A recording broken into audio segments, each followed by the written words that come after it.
ಸರಿ ಸರ್, ಈಗ ಹೇಳ್ತಾ ಇದ್ದೀವಿ, ತಿಳ್ಕೊಂಡು ನಾನು ಮಾತಾಡ್ತೀನಿ. ಬರ್ತಾ ಇದೆ, ಬಂದ್ಮೇಲೆ ಮಾತಾಡೋಣ. ನೋಡೋಣ, ನೀವು ಯಾರು ಏನೇನು ಮಾಡ್ತಾ ಇದ್ದಾರೆ ಗೊತ್ತಿಲ್ಲ ನನಗೆ. ಬಂದ್ಮೇಲೆ ಮಳೆ ಸ್ವಲ್ಪ ಕಮ್ಮಿ ಆಗಿದೆ, ಏನಾದರೂ ಸರಿಪಡಿಸುವಂತ ಮಳೆ ವಿಚಾರದಲ್ಲಿ ನಮ್ಮ ಜವಾಬ್ದಾರಿ. ಮಳೆ ಬರಬೇಕು, ಜಾಸ್ತಿ ಬರಬೇಕು ಅನ್ನೋನು. ಜಾಸ್ತಿ ಬಂದಾಗ ಏನೇನು ತಪ್ಪುಗಳಾಗಿದೆ ಆ ತಪ್ಪನ್ನೆಲ್ಲ ನಾವು ತಿದ್ದಂಥವ್ರು. ಮೊನ್ನೆ ತಾನೇ lake development authority CM meeting ಮಾಡಿಬಿಟ್ಟು ಪ್ರಿಕಾಷನರಿ ಮೀಟಿಂಗು ನಾವು ಮಾಡಿದ್ದೀವಿ.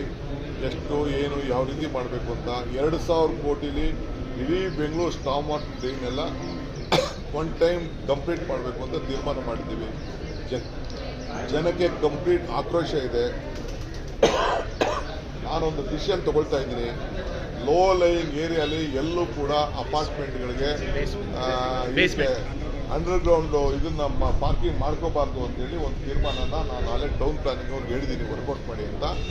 ಎಷ್ಟು ದೂರದಲ್ಲಿ ಅದನ್ನು ಬಿಡಬೇಕು ಅಂತ. ಯಾಕೆಂದರೆ ಕೆಲವು ಕಡೆ ನೀರು ಕಡಿಮೆ ಇದ್ದು ಕೂಡ ಇದು ಜಲ ಬರ್ತಾ ಇದೆ. ಜಲ ಬಂದು ದಿನ ಪಂಪ್ ಮಾಡ್ತಾ ಇದ್ದಾರೆ. ಅದು ಶಾಕ್ ಆಗಿಬಿಟ್ಟು ಪಾಪ ಒಂದು ತಂದೆ ಆಮೇಲೆ ಒಬ್ಬ ಚಿಕ್ಕ ಹುಡುಗ ಇಬ್ಬರು ತೀರ್ಕೊಂಡಿದ್ದಾರೆ.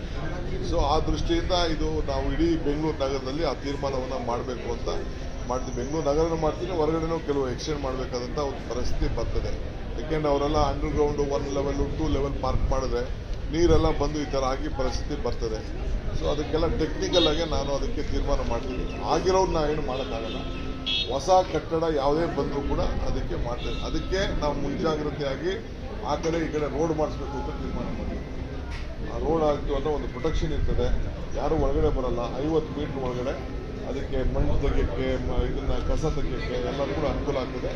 ಜನ ಓಡಾಟಕ್ಕೂ ಅನುಕೂಲ ಆಗ್ತದೆ. ಸರ್, ಈಗ ಇಡಿ ದಾಳಿ ವಿಚಾರ ಸಂಬಂಧಪಟ್ಟಂತೆ ರಣ್ಯರ್ ಅವರ ಕೇಸ್ ಲಿಂಕ್ ಆಗ್ತಿದೆ ಸರ್. ಬಿಜೆಪಿಯವರು ನೇರವಾದಂಥ ಆರೋಪ ಮಾಡ್ತಾ ಇದ್ದಾರೆ ಸರ್. ನಾನು ಪರಮೇಶ್ವರ್ ಹತ್ರ ಮಾತಾಡಿದೆ, ಬೆಳಗ್ಗೆ ಅವ್ರ ಮನೆಗೆ ಹೋಗಿದ್ದೆ ನಾನು. ಅವರು ಒಂದು 25 ಲಕ್ಷ 15 ಲಕ್ಷ ಕೊಟ್ಟಿದ್ದಾರೆ. ನಾವೆಲ್ಲ ಸಾರ್ವಜನಿಕ ಜೀವನದಲ್ಲಿ ಇದ್ದೀವಿ. ಬೇಕಾದಷ್ಟು ಜನ ಟ್ರಸ್ಟ್ಗಳು ನಡೆಸ್ತಾರೆ.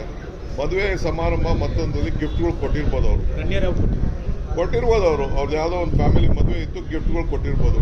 ಅದೇನು ಅವರೇನು ಯಾರು ಇಲ್ಲಿಗೆಲ್ಲಗೆ ಸ್ಲಮ್ ಇದನ್ನ ಸ್ಮಗ್ಲಿಂಗ್ ಮಾಡುವಂಥ ಪರಮೇಶ್ವರ್ ಅಂತ ಒಬ್ಬ ಪ್ರಭಾವಿ ವ್ಯಕ್ತಿ ಯಾರು ಹೇಳ್ತಾರಾ, ಯಾರು ಎನ್ಕರೇಜ್ ಮಾಡ್ತಾರಾ? ಆ ಹೆಣ್ಮಗಳು ಯಾರೋ ತಪ್ಪು ಮಾಡಿದ್ರೆ ಕಾನೂನು ಪ್ರಕಾರ ಏನು ಬೇಕಾದ್ರೂ ಶಿಕ್ಷೆ ಮಾಡ್ತಾರೆ, ಅದೇನು ಅಭ್ಯಂತರ ಇಲ್ಲ. But as for Parameshwar is concern, is a law binding citizen, is a home minister of the country. We are proud of him.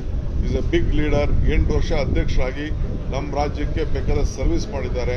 ನನ್ನ ಜೊತೆ ಇದು 89ರಿಂದ ಮಂತ್ರಿ MLA ಆಗಿದ್ದಾರೆ, ಮಂತ್ರಿ ಆಗಿದ್ದಾರೆ. ನಾನು ನೋಡಿದ್ದೀನಿ.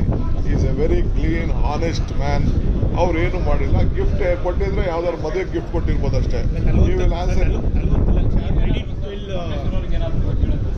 ನಾನು ಮೀಟ್ ಮಾಡ್ಕೊಂಡು ಬಂದಿದ್ದೀನಿ. ವಿ ಸ್ಟ್ಯಾಂಡ್ ಬೈ ಯು ಅಂತ ಹೇಳಿ. ಸರ್ ಆರಾಮಾಗಿದ್ದಾರೆ ಸರ್, ಫಸ್ಟ್ ಕ್ಲಾಸ್ ಆಗಿದ್ದಾರೆ.